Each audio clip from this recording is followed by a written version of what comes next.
Good to see you. How's business? How's the whole reality situation treating you? So what's happening? Yeah, Tequila Sunset. How are the, high-concept, reality-based adventures proceeding?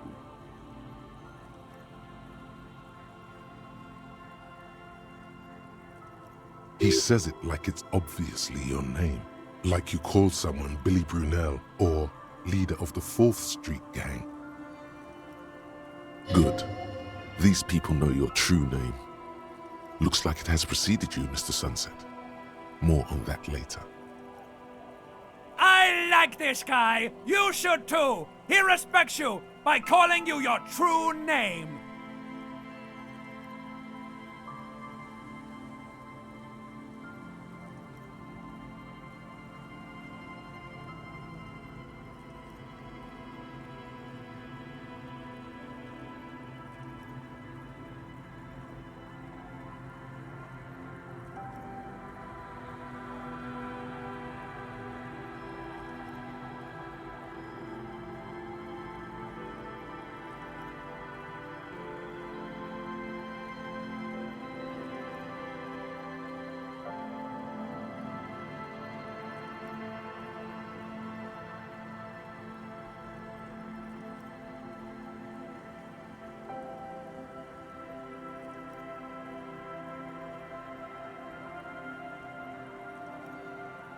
It's good to hear that you're on top of things.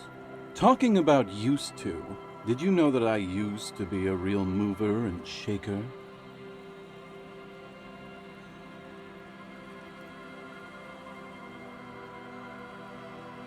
Sadly, things aren't going that well in Idiot Doom Spiral Land.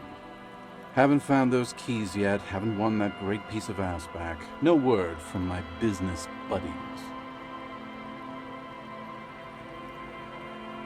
This guy's your buddy. You feel it immediately. You belong to an organization, a fraternity of drunks. Idiot Doom Spiral, huh? This is bound to be a good, high-concept conversation. At last.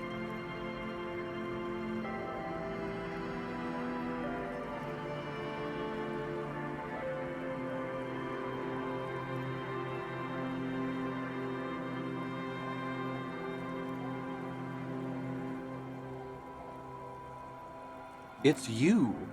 You're Tequila Sunset. We've met before. Don't you remember? No, you sure don't.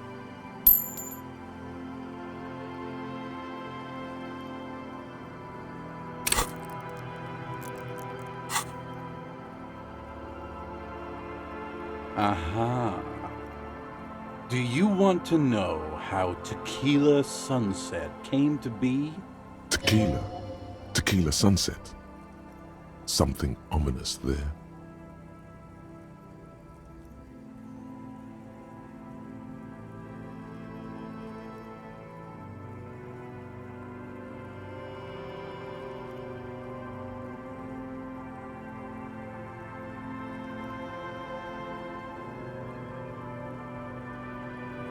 You think you feel bad now. Wait till you've heard the story. No. You need the wisdom. Let me take a sip to moisten up my chords. Tequila Sunset rolled into Martinez last Friday, and by Tequila Sunset, I mean you. The man, the myth. Hey, let's not jump ahead of ourselves. This is your story. Stop interrupting. You got here on Friday to solve a case, hoping to be the early bird who gets the worm. And by the worm, I mean the buzz. Because as far as I know, all you did was get piss drunk. Word on the street is you went around the local hostel telling people that you're a police officer, and that it would be really fucked up if you shot yourself in the head, right in front of them. That's pretty high concept, if you ask me. It is.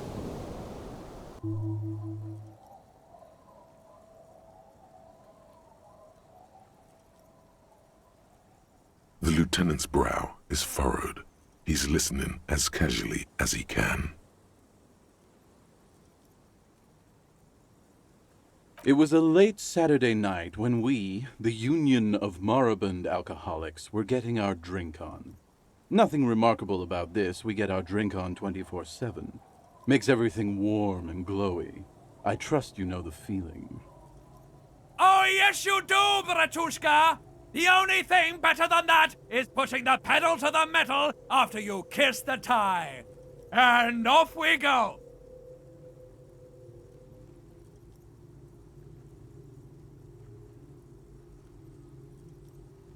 One moment we hear the sound of a motor carriage revving up somewhere on the plaza, followed by a series of dings and bangs.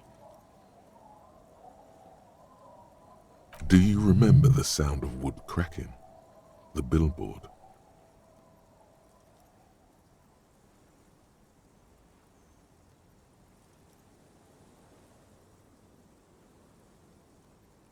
Naturally, loud noises pique the interest of anybody owning a pair of ears. That's just the reality we're in. Anyway, there was a brief silence, a gasp of silence, if you will, followed by a real commotion. We heard the carriage careening towards the coast at top speed. Sounded like someone jumped the canal. We grabbed our brewskis and rushed to the jetty. Never underestimate the speed of an alcoholic. What we saw was a sight to behold. A beat-up police carriage containing you. Right there on the beach. You revved the engine and screamed at the top of your lungs. "The time hath come!" So, naturally, being the curious cat I am, I asked what time hath come. To which you replied, "The time hath come for Tequila Sunset, the end of all things."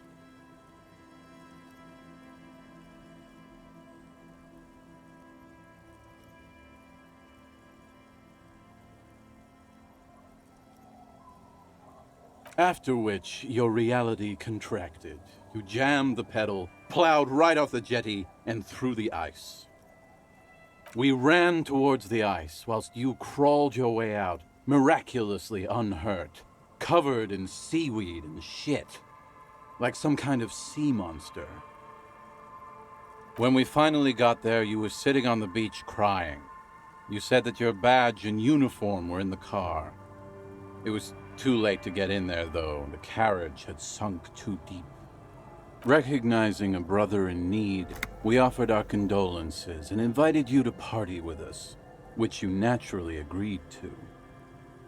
We asked about the whole Tequila Sunset thing, and you told us it was your name now and insisted that we all call you that from then on.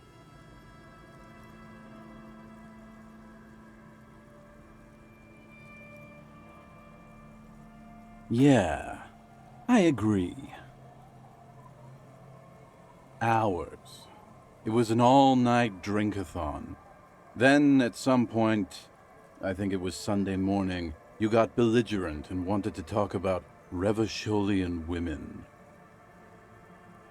How they're beautiful and also whores and so on.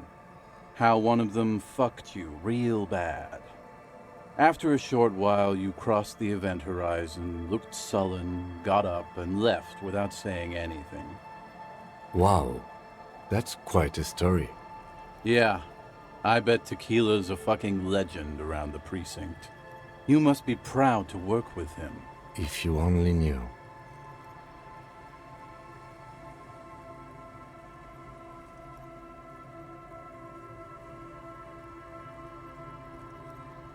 You were pretty vague about it, but you kept saying you got fucked real hard, and that we've all been fucked too. Please, don't open that door. No one's fucked me. I do the fucking around here. Abigail! It seemed pretty painful, to be honest with you. If I had to guess, I'd say you're still working through some shit.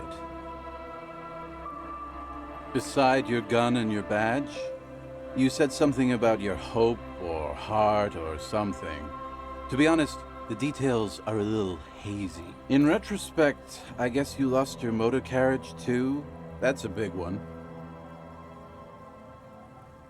You told us that they were a bunch of fucking losers whose main interest was cramping your style. It's more like you were cramping theirs. No specifics, though. It was more about you that night. You were the star of the show. Yeah, you said it was no biggie and that you'd solve it in no time. And that you didn't need anyone to do it. You're doing it solo now. A lot of cops go solo and hermit once they reach that level of alcoholism. It's not meant as a joke. He's sorry for the hermit cop. Yeah, you kept talking about how the coal mine owners were fucking us all over, just like that woman fucked you. I didn't agree with you, by the way. The spectral hand of the market makes sure everyone gets exactly what they deserve.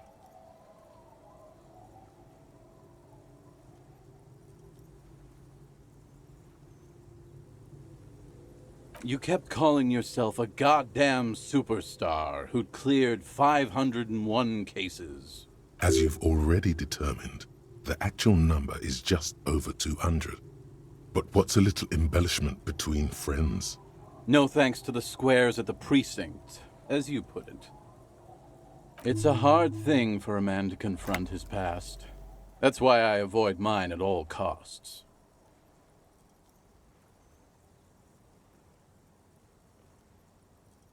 We are saving the world. Please! Okay, we're drinking. We're drinking alcohol. That's what we're doing. I tried to save the world once, a long time ago, with enterprise, creativity, and willpower. But that didn't work out. So now, it's a pirate's life for me.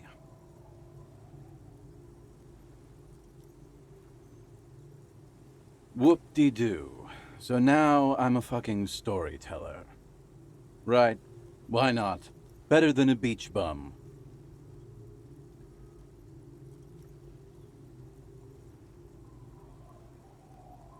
It depends, really.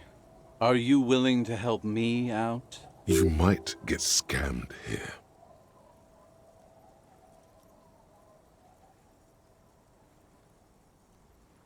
No, the reality of the situation requires a rather modest contribution. A little motivational package. Booze! Did you already forget our party? The thing I relayed to you earlier. So, have you got anything for good old idiot Doom Spiral? A bottle for a story. Seems fair to me.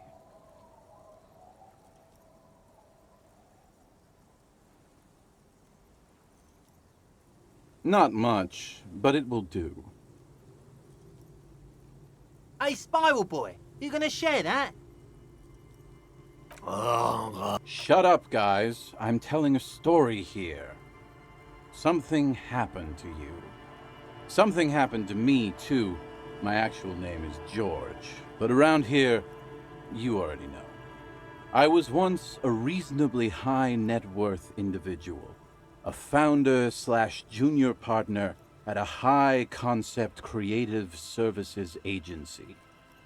When my story begins, I had just landed a major contract with an insurance firm.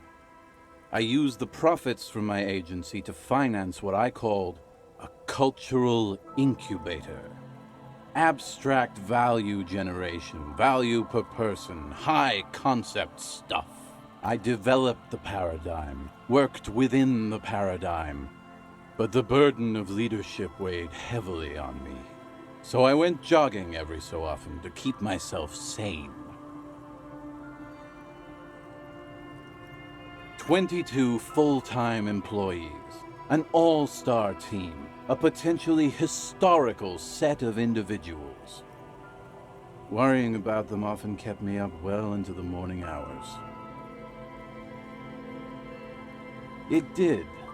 With my trusty Sansarique tracksuit, I felt like I could conquer the world. But now dreams are worn thin. much like my tracksuit. One day I left on my evening run. As you may know, it's impossible to clear your head when you're distracted by the sound of keys jangling in your pockets. His eyes are clouded, his dilated blood vessels encircling his irises like stinging brambles. His eyes are your eyes. So I removed the keyring and put the keys for the front gate and the apartment into different pockets to stop the jangling, you see? At least, that was the plan. I was halfway done with my usual lap when it started to rain. The reality situation became very wet, very quickly. Wet, okay? It was raining really hard. I made my way back home and discovered that I didn't have the key to the front gate. I'd mixed it up with the key to the letterbox, which was useless. Naturally, the situation required me to climb over the gate, which I did. There was no climbing down because I slipped and landed on my ass.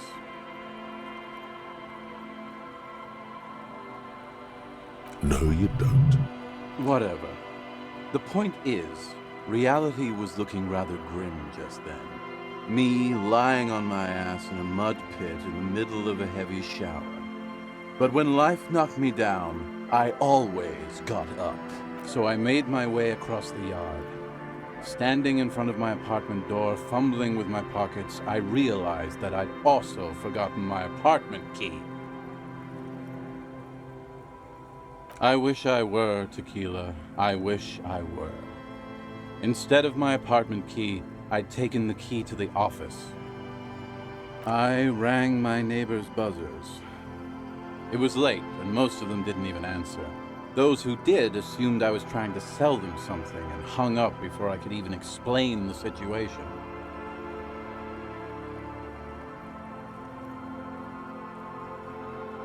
People are naturally wary of ad men, you see. One moment someone chats you up, 5 minutes later you've bought a box of edible lingerie and a strap-on. I don't begrudge them, especially since I was known to be one of the best. Heavy is the head that wears the crown. Just then, I experienced a moment of clarity. I still had the key to my office. I could wait out the storm there. But when I reached my office, I remembered that I'd asked one of my producers to change the locks that day. And since I hired only the best, he'd already done it, and I couldn't get in. Anyway, long story short, life spiraled out of control. I haven't gotten into my apartment for years, and my girlfriend left me because she didn't want to date a homeless man. The company, well, you see where I'm going with this. So, now you've heard my tragic tale. What do you think? Like nothing you've ever heard, huh?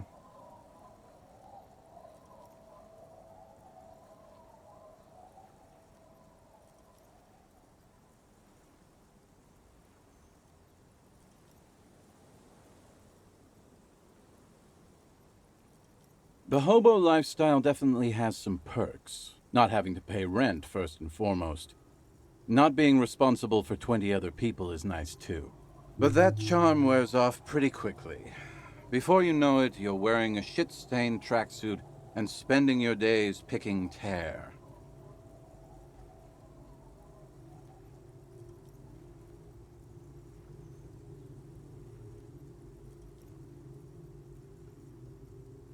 You too, Tequila Sunset.